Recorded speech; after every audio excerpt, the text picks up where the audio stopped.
All right. Kwam Yasharala, rise to the nation of Israel, so-called blacks, Hispanics, and Native Americans, and greetings and shalom to the 12 tribes of Israel, which are scattered abroad the four corners of the earth. So tonight's Sabbath class, I'm going to be going into the basic understanding on Genesis chapter 10, and we're going to see where the nations actually migrated and where they were from. So I'm going to be using a historical reference known as the complete works of the Josephus, also to verify some of the accounts within the Bible. So first off, I wanted to open up in the book of Genesis, Genesis chapter 6. All right, so we want to get the events leading up to the migration of of the nations, right after what we know of as the flood. Okay, so I wanted to get Genesis chapter 6, and I'm going to start at verse. I'm gonna start at verse. I'm gonna start at verse 4, so everybody what's going on. So just to explain it a little bit about what's happening here. So we see that you go into Genesis chapter 3, you'll read about the downfall of man, right? So that was pertaining to Adam, and all those that come from Adam are now subject to what you know as sin. All right, sin is the transgression and the violation of the Lord's laws. So it says in the beginning, right, when we read in the other accounts of the scriptures that man at one point obeyed the word of the Most High.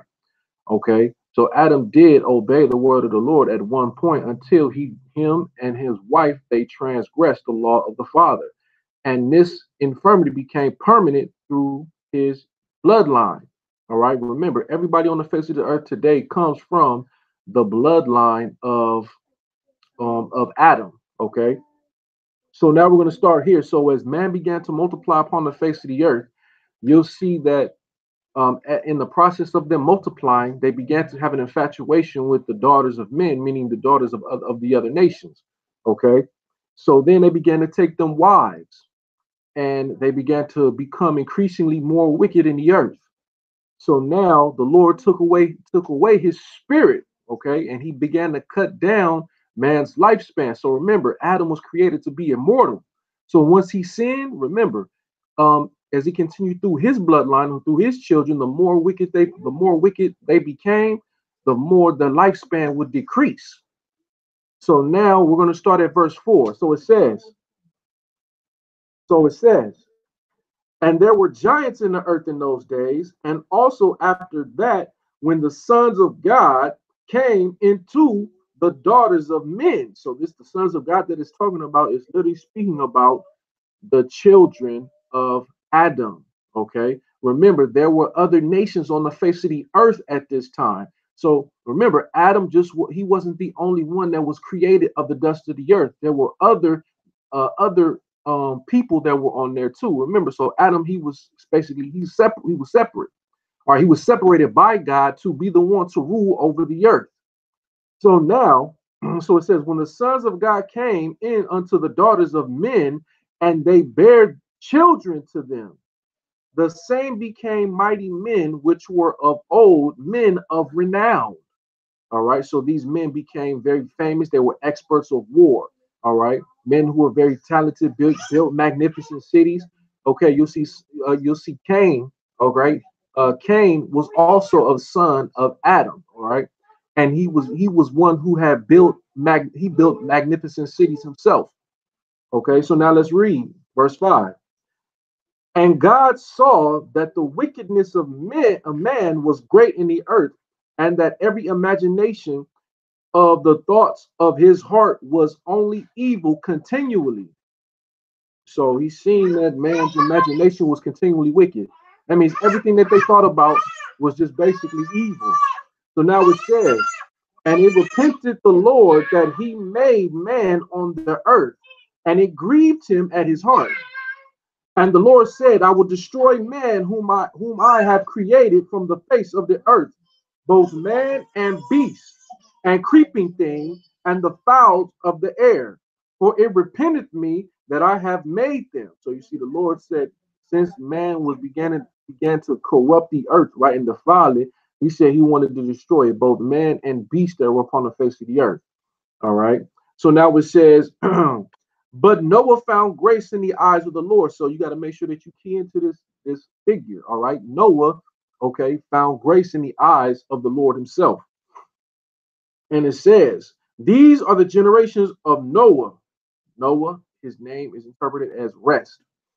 It says, Noah was a just man and perfect in his generations. And Noah walked with God. So he was an upright man who walked with the Most High. It says, and Noah begat three sons. Key into these figures now. All right. So you may want to make sure that you write down these names: Shem, Ham, and Japheth. So these were the sons of Noah, all right, which he had when he was 500 years old. So now it says, the earth was also, the earth also was corrupt before God, and the earth was filled with violence. So there was all type of war going on, murder, you name it, it was going on the earth at the time. And it says, and God looked upon the earth, and behold, it was corrupt, for all flesh had corrupted his way upon the earth. So now the earth was completely corrupt before God. Okay, so everything came to a boiling point with the Most High, to where he said, I'm gonna have to destroy both man which I created and also the beast that I've created in the earth. So we seen, remember, in Genesis chapter 1, all in which the Lord had created.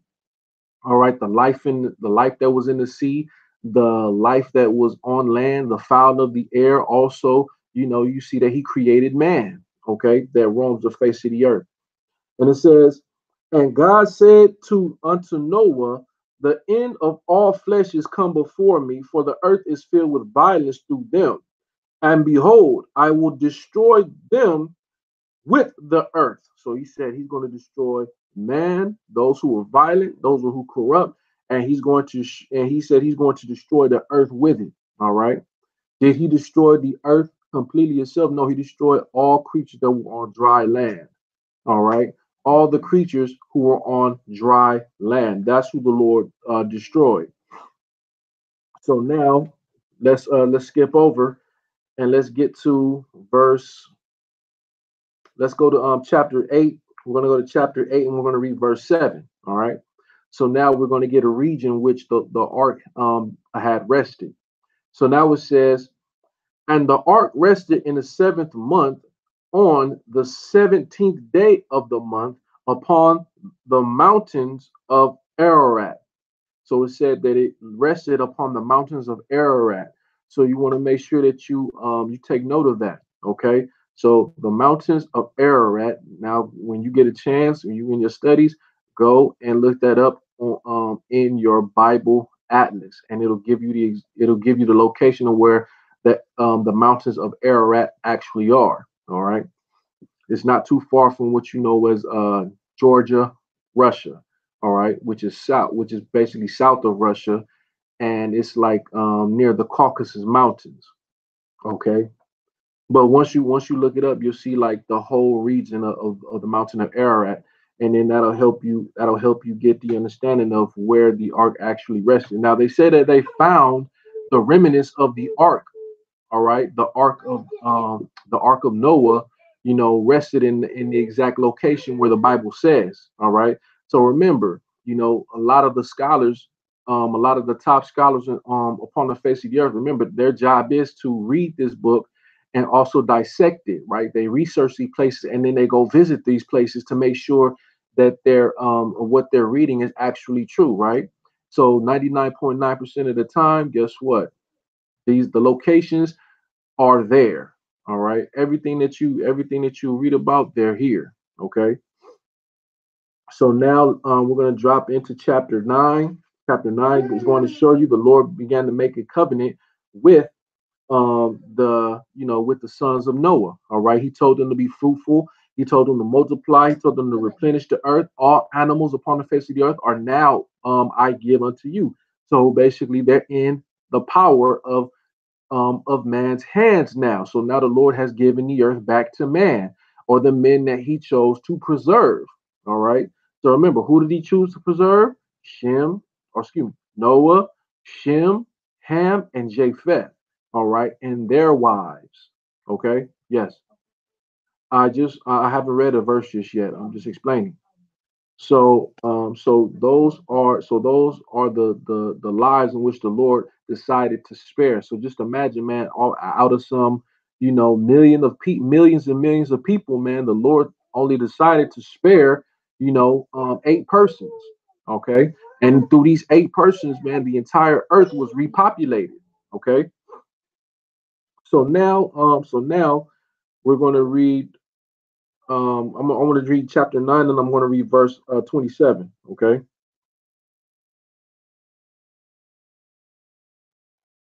So now, verse 27, it says, "And God shall enlarge Japheth, and he shall dwell in the tents of Shem, and Canaan shall be his servant.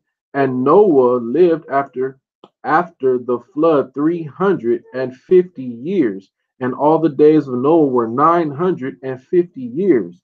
So Noah, you see, he lived to be 950 years old.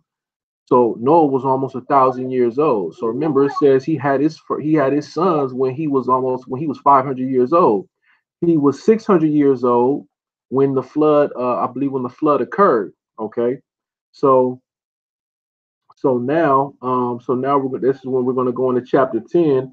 But real quick, I wanted to go to the historical account of the Josephus in the Antiquity of the Jews, chapter 1, and I want to read chapter 4. All right. So you'll see in the Antiquity of the Jews, you'll see that the Tower of Babel actually takes place before the dispersion of the nations. Okay, so you'll see, so now you see in the Bible, it's going to read to you in Genesis chapter 10, all of the nations, right? But then in chapter 11 in the Bible, it shows you what? It shows you the Tower of Babel, and then it goes into the descendants of Shem. All right. So, so now we're going to read this. So this is in, like I said, the Antiquity of the Jews, and this is in chapter 4, and chapter 1, and book 1, chapter 4, and paragraph 1. So it says, "Now the sons of Noah were three: Shem, Japheth, and Ham, born 100 years before the deluge," meaning the flood. "These first of all descend from the mountains in the plain and fix their habitations there." All right. So it's showing you that where they began to dwell, all right, in the mountains, all right, in the plain. So when they came from the mountains of Ararat, they began to dwell in the plain of where. It's going to explain where. So then it says, "And persuaded others who were greatly afraid of the lower grounds on the account of the floods, and so were very low to come down from the higher place, to venture to follow their example. Now the plain in which they first dwelt was called Shinar." All right, so make sure you jot that down. Make sure you jot down Shinar so that you'll be able to go back and look it up later and see the exact location of where Shinar actually is. Okay, so now Shinar would actually be going towards what you would know, which would be known as like Mesopotamia. All right, the plains of Mesopotamia. Okay, in between the two rivers, that's where the nations began to migrate. All right.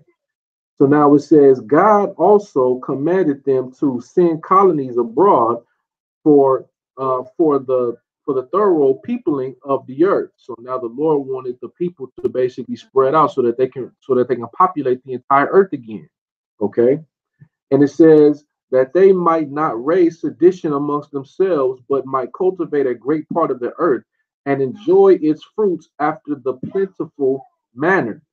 But they were so ill instructed that they did not obey God, for which reason they fell into calamities and were made sensible by experience of what sin they had been guilty.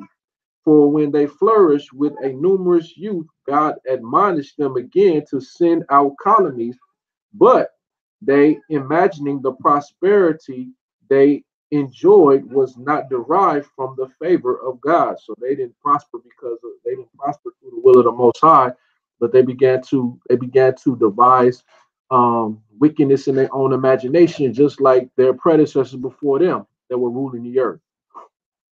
All right. So now it says, So it says now, supposing that their own power was the proper cause of the plentiful conditions they were in. So basically, so now it's showing you that they said that it was they thought that they were prospering through their own power, all right, and not giving the glory to the Most High.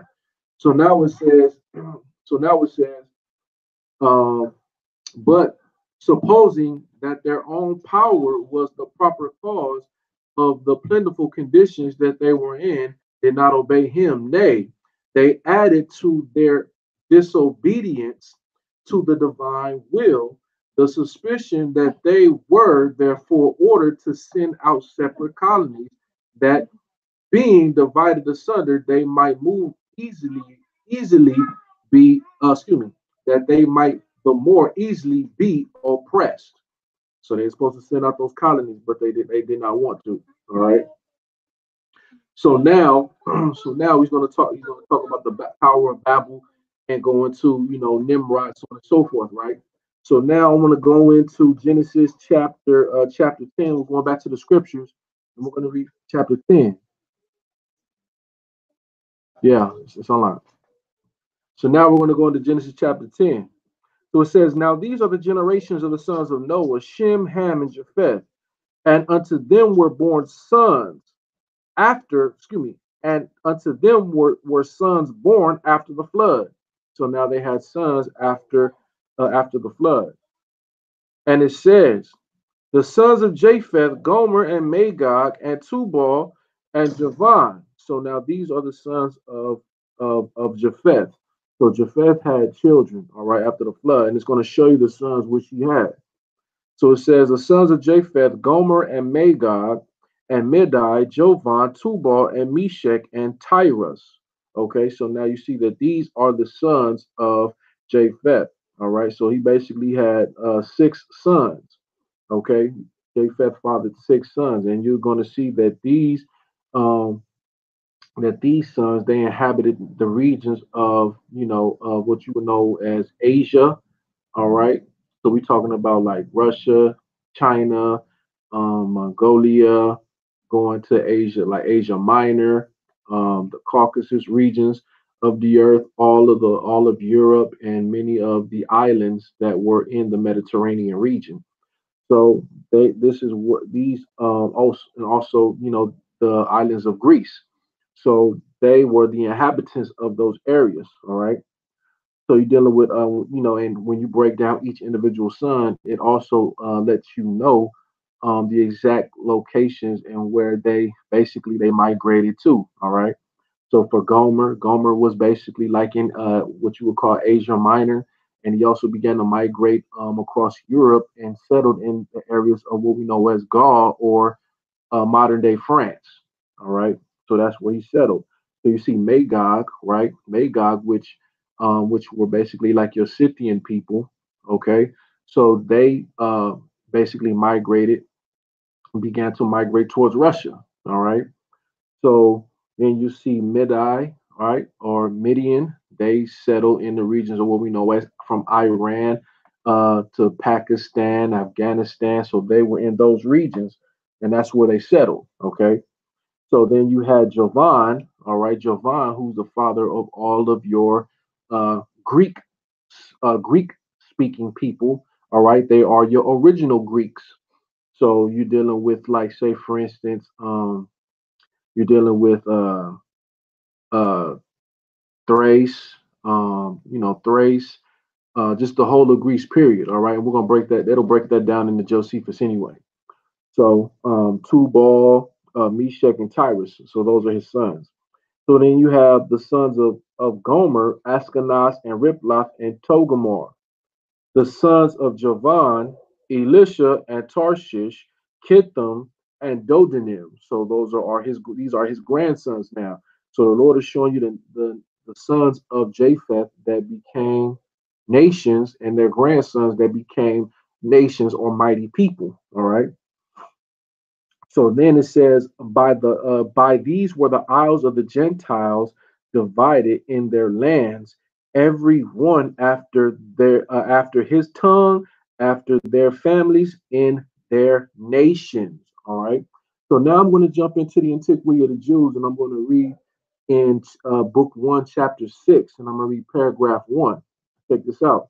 So then it says, so now it says how every nation was denominated from their first inhabitants. So it says, now they were the grandchildren of Noah, in honor of whose names were imposed on the nations by those that first seized upon them. So Japheth, the son of Noah, had 7 sons. Oh, yes, he had 7 sons. They inhabited so that beginning at the mountain of Tarshish and Amanus, all right. So Tarsus and Amanus, he says they proceeding along Asia as far as the Tanais and along Europe to Cadiz. All right, so that's going from so basically going from like from Asia all the way to what we know as Spain. All right, that was basically their entire inhabitants.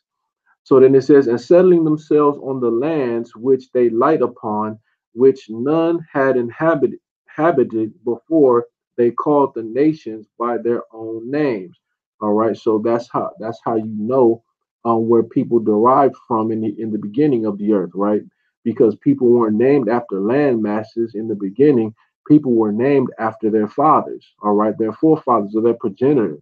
So if you were a Gomer, you were a descendant of Gomer, you'd be like a Gomerite, right? If you were descendant of Ashkenaz, you'd be an Ashkenazi, right? Or if you were descendant of Tarshish, you'd be the children of Tarshish. Okay, so remember, you are what your father is according to the Bible. So you would be named after your fathers. Okay, so every nation took on the name of their father. All right. So that's what Josephus is showing you. Okay, so now let's continue reading. So it says here in sentence 123, it says, "For Gomer founded those whom the Greeks now call Galatians or Gauls, but were then called Gomerites." So it shows you, man, that it gives you the modern name of what they're called in the Josephus. So he said the Greeks now call Galatians, right, or Gauls. Okay, so that's what they were called. He says, but were then called Gomerites. So remember, they were named after their father. And it says, and Magog founded those Magog founded those that from him were named Magogites, but who are by the Greeks called Scythians. All right. So that's his modern name, or the name that the Greeks named the children of Magog. All right. So now it says, now as to Javan and Midai, the sons of Japheth, from Midai came the Midians, who are called Medes, right? So we read about the Medes. So who are the Medes? We know the Medes being, being they were in alliance with the Persians. All right. So the Persian and Mede Empire. So that's when Midai became also a great empire. All right. That had power in the earth. Okay, but it was like a co-rulership between them and the Persians. But then the Persians began to excel more. So now it says, who are called Medes by the Greeks, but from Javan, Iona, and all the Grecians are derived. So now you see Javan and who he became the progenitor of. He became the progenitor of Iona, and all the Grecians, the Grecians are derived. So that's who Javan became the progenitor of. All right. It says, and Thubel founded the Thubalites, who are now called Ibers. Ibers, right? So Ibers would actually be those, I believe, of the Iberian Peninsula, and that would be like going towards like Italy, I believe. All right. So it says, and now the Misha Mosukins were founded by Moshek, right, or Meshach in the Bible, or Meshach in the Bible. All right. So now and now they are Cappadocians. So now you see that there are people of Asia Minor, all right, the Cappadocians. He says there is also a mark of their ancient denominations still to be shown. For there is even now among them a city called Misaka, which may inform those that are able to understand that so was the entire nation once called. All right. So it's showing you that the nation was once called by the name. All right. So now it says, Thrace also called those whom he ruled over Thracians. All right. So now you see Thrace, right, which is he was uh he was a son of who we know as Titus, right? So so now it says, but the Greeks changed the name to Thracian, and it says, and so many countries were that had the children of Japheth for their inhabitants. So Japheth, remember when it said the Lord shall enlarge Japheth, right? Remember, it's talking about him having a massive amount of the territory. All right. So the Lord gave him the largest portion of the earth, and his children were many. All right, more than the children of Ham, more than the children of Shem. So Japheth was enlarged, man, to where he owned half of the known world at the time. So now it says, let me go back up. And so many were the countries that had the children of Japheth for their inhabitants. Of the three sons of Gomer, Askenat founded the Askenathites, who are now called by the Greeks Ryans. All right. So that's who the Greeks called the children of Ashkenaz. All right. So it gives you the Greek name, and then it shows you, man, where they were derived from. Okay. So Ashkenaz, that's why you call them Ryanins. Okay. So it's showing you like I forget what river that is in Europe, but it shows you that's where they're located in Germany. All right. So the Rhine, that's near Germany. So it's showing you that's where excuse me, Ashkenaz has settled. Okay, well, that's the region he settled. So did Riploth found the Ripians, now called the Papologians, and the Thumargians. I'm sorry, Thugramia, the Thugramians, who, as the Greeks resolved, were named Phrygians, right? So then it also shows you about Togomar, all right? Togomar, okay? So Togomar, they called him the Phrygians. And remember, the Phrygians, they migrated where? They migrated further into what we know as Europe, all right? So now it's saying here, it says, of the three sons of Javan, also the son of Japheth, Elish gave name to the Elysians who were his subjects. They are now called Aeolians. Tharshus to the Tharshians, for so was Cilicia of old called. So that's what Cilicia was once called, Tharshish. All right. So Tharshish is going back to Tarshish. Okay. So now it says, boom, boom, boom. It says the sign of which is this, that the noblest city they have and a metropolitan also is Tarshish. The ta being by change put from the ta, the dot, or the tea, whatever it's called.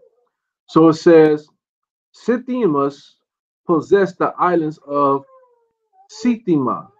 It is now called Cyprus. All right. So then he says, so Sithimus, that's basically going into Kittim. All right. So Kittim basically he came out of what you he came from the east, and he began to dwell in the island of Cyprus. So it says, and from that it is that all islands and the greatest part of the seacoast are named Chittim by the Hebrews, and one city there is in Cyprus that has been able to preserve its denomination. It is called Citius by those who use the language of the Greeks, and has not by that use of that dialect escaped the name of Chittim or Ketim. It says, and so many nations have the children and the grandchildren of Japheth possessed. Look at that. So it says, and so many nations have the children and grandchildren of Japheth possessed. Now, when I have premised somewhat, which perhaps the Greeks do not know, I will return and explain what I have omitted. For such names are pronounced here after the manner of the Greeks to please my readers. So remember, many of Josephus' readers were Greek, Greek by nationality. All right. So now it says, it says to please my readers, for our own country language does not so pronounce them, but the name in all cases are of one and the same ending. For the name we have, for the name for the name we hear pronounced Neos is their Noah, and in every case retains the same determination. All right, Neos is Noah. All right, so in the Hebrew that is the Greek form of the name of Noah. All right. So now those were the children of Japheth. So now we're going to read about the children of Ham. All right, and what land and what lands they seized upon, so on and so forth. So now it says, verse 4 in Genesis chapter 10. I'm back in the Bible now. So this is the Lord setting a genetic marker for basically all nations. And it says, and the sons of Ham, Cush, Mizraim, Phut, and Canaan. So those were the sons of Ham. So he had four sons. These four sons became mighty nations. And it says, and the sons of Cush, Sheba and Havlah, Septa and Ramah, Septeka, Septeka, and the sons of Ramah, Sheba and Dedan. All right. So you see about Sheba and Dedan. Remember, that's where the queen of Sheba came from. She came from Sheba. Sheba is located south in South Arabia. All right. Dedan is also okay. So they will also be considered. They will also be considered Cushites. All right, or Ethiopian by modern standards, and we're going to get that account here also in the Josephus. So now it says, and Cush begat Nimrod. He began to be a mighty one in the earth. He was a mighty hunter before the Lord. Wherefore it is said, even as Nimrod, the mighty hunter before the Lord. And the beginning of his kingdom was Babel, and Erech Akkad Calneh, and in the land of Shinar. So these were the beginning of the kingdoms which he conquered. All right. So these kingdoms became his kingdoms. Okay.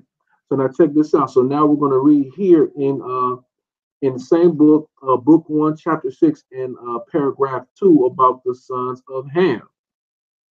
And you'll see the land in which they seized upon. So it says, the children of Ham possessed the land of a land from Syria, Amanus to the mountains of Lebanus, seizing upon all that was on its sea coast as far as the ocean, and keeping it as their own. So remember when it talks about they seized upon, meaning they took that land for themselves. All right. So that's how you see and understand the Canaanites. That's how they ended up with the land of Israel. They took it for themselves. The Lord ain't give it to them, but they took it. Okay. And they were committing great wickedness and abominations in the land. All right. So now it says, some indeed of its names are utterly vanished away. So it shows you that many of the names that they were originally called are vanished away. All right. So that's why it's kind of hard to pinpoint who's who. You know what I'm saying? It's basically when you're dealing with like the African nations. All right. So it says, some indeed of its names are utterly vanished away, others of them being changed, and other sounds given them are hardly to be discovered. Right. So he's saying many of them have vanished, many of the names have changed over the years, and also They've been given different sounds or pronunciations to make them hard to find. All right. So then it says, it says, are hardly discovered. Yet a few there are which have kept their denominations entire. Four of the four, it says four of the four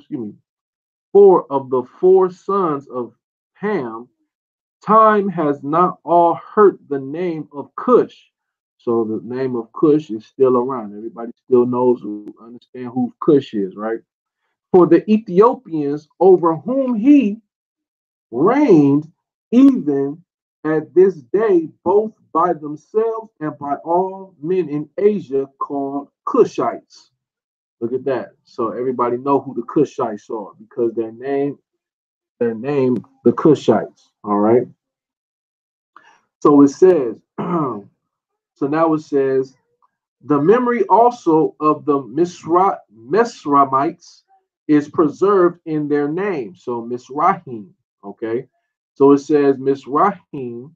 It says, for all we who inhabit this country of Judea call Egypt Misra. It says, and the Egyptian Misraim. Foot also was the founder of Libya and called their inhabitants Foothites.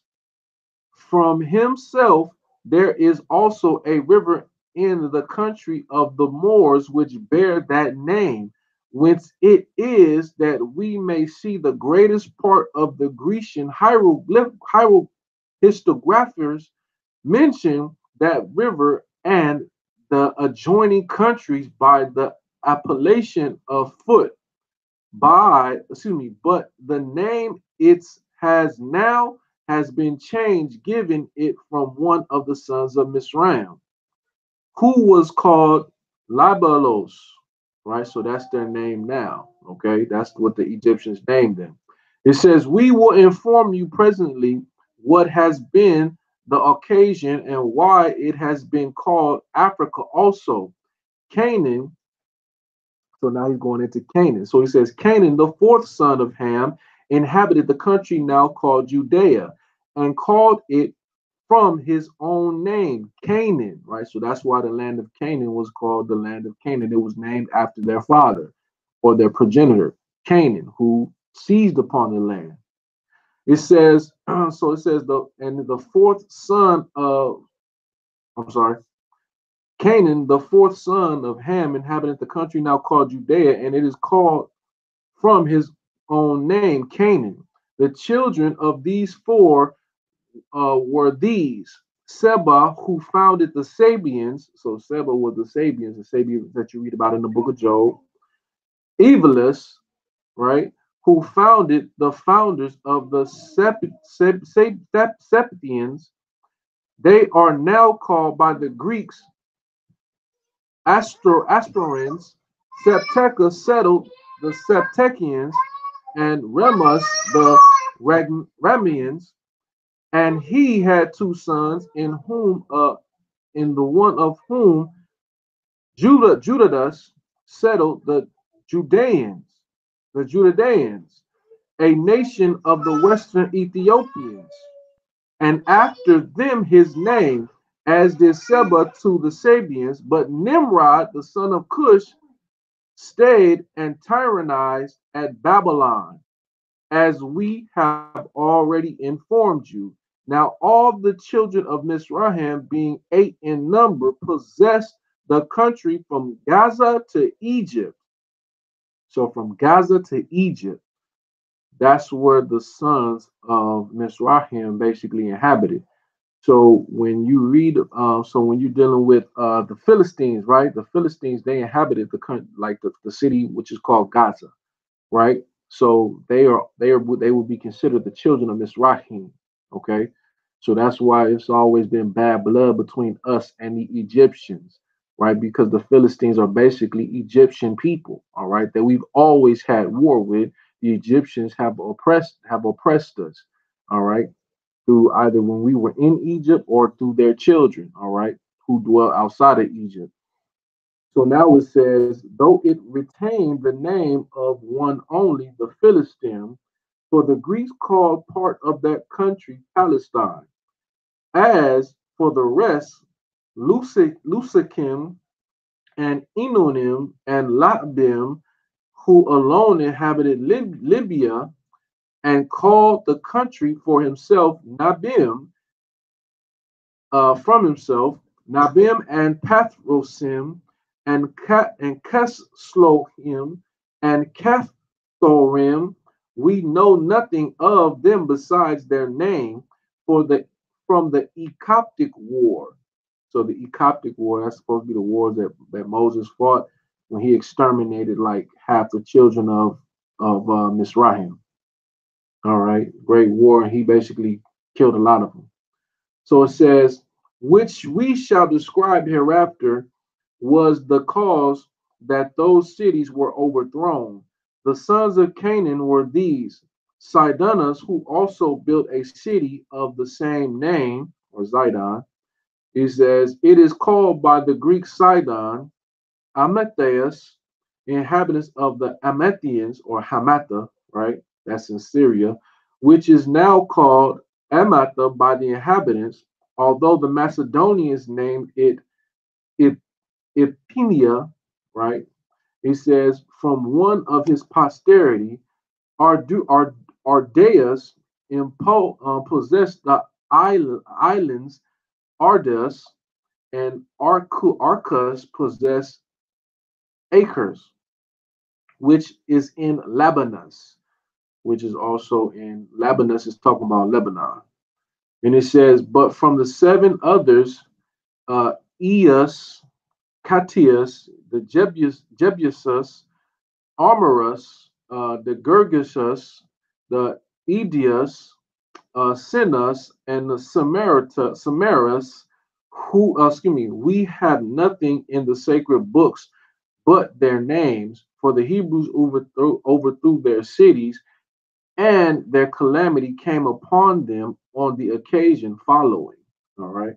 So he says, and their calamity came upon them for the occasion following. So now when you read in Genesis chapter 10, it speaks about the rest of them. All right, when it goes into the sons of Misrahim, okay?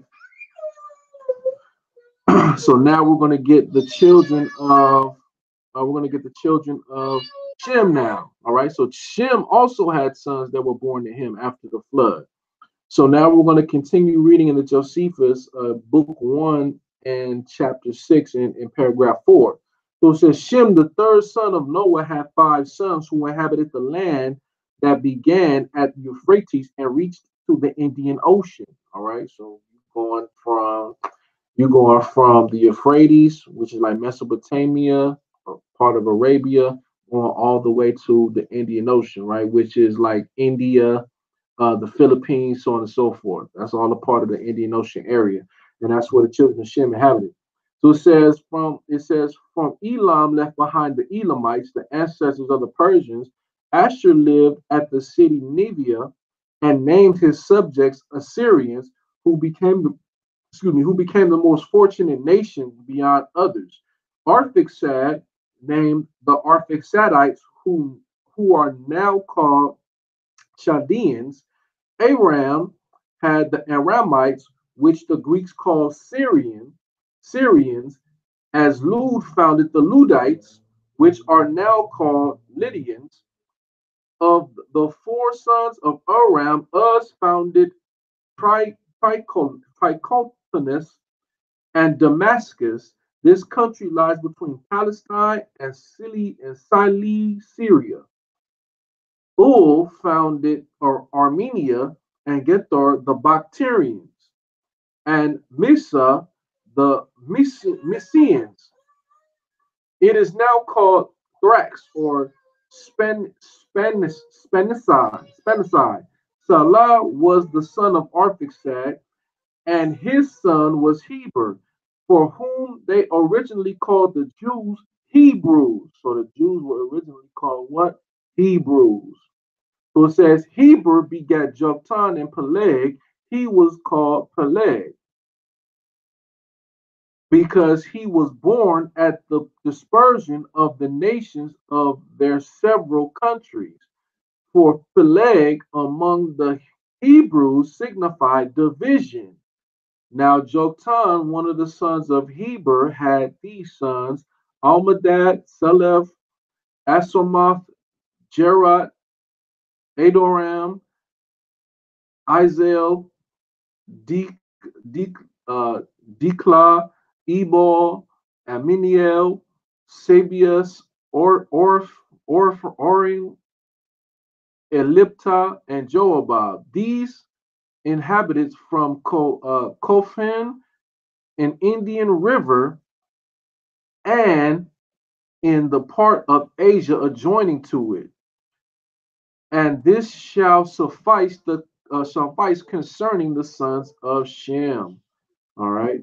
So that's what we had read here in the book of the Antiquity of the Jews, the complete works of Josephus. So he gives you the Greek names of the actual inhabitants of the earth. All right, which is good because when you sit down and break them down, you see the actual territories for themselves and where they migrated to. All right, and how close these nations were. But remember, as I mentioned a little bit in the lesson on depopulation of the earth, you'll see the numbers of the earth weren't very large, right? So you were dealing like maybe like in the 200 millions after the flood and so on and so forth. All right. So the earth was still the majority of the earth was still greatly uninhabited, right? Not like how it is today. All right. So where all of the earth is now inhabited. So remember, you still had all the sons of Japheth that covered Russia, parts of Asia Minor, and parts, in other parts of the world. So then as you read the Bible, man, it shows you like a shift in many of the nations, man, as they've been moved into different regions. All right.